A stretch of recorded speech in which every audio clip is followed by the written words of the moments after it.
ആ നന്ദനെ കണ്ടടാ. വേറൊരുത്തിയുണ്ട് കൂടെ. ആണോ? എവിടെയാ? ആ റിസോർട്ടിന്റെ ബാക്കിലുള്ള റോഡിലുണ്ട്. നീ അവിടെ നിൽക്ക്, ഞാൻ ഇപ്പൊ വരാം. ഓക്കെ, വണ്ടി എടുക്കടാ. കേറ്.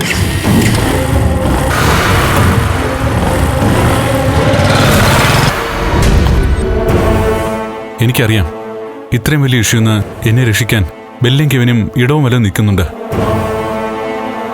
നിങ്ങൾ പറയുന്ന രീതി തന്നെ ആയിരിക്കും ഇനി ഞാൻ മുന്നോട്ട് പോകുന്നത്.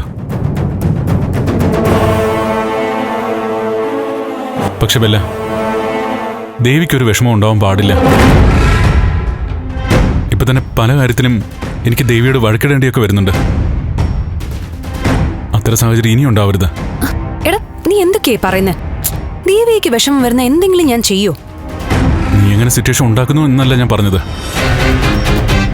പക്ഷേ സാഹചര്യങ്ങൾ അറിയാതെ ഒരു തർക്കത്തിലേക്കും വഴക്കിലേക്കും കൊണ്ടെത്തിക്കുന്നു. അതിന്റെ കാര്യം പറഞ്ഞേ. നിർത്ത്.